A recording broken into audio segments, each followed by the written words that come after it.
बलमा बलमा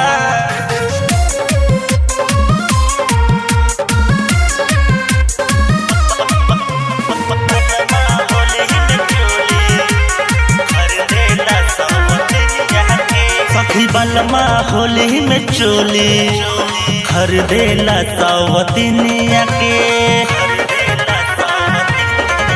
सखी बलमा होली में चोली खरीदेला सवतिनिया के। हरी डाले नतन को कलर, हरी डाले नतन को कलर, अरे अपना कनिया के। बलमा सखी बलमा बलमा होली में चोली खरीदेला सवतिनिया के। बलमा होली में चोली खरीदेला सवतिनिया के।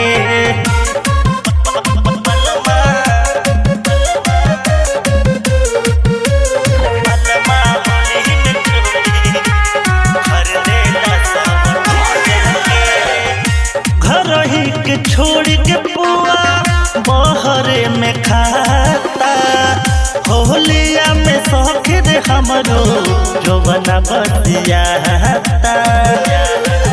रहे वो करा फेरा में रंग लेके झोरा में, खाली छू के वो छोड़ देला, खाली छू के वो छोड़ देला। सखी हमारा जवनिया के। बलमा सखी बलमा बलमा होली में चोली खरीदेला सवतिनिया के। बलमा होली में चोली खरीदेला सवतिनिया के।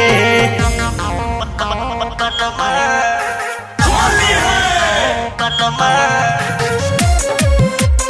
बलमा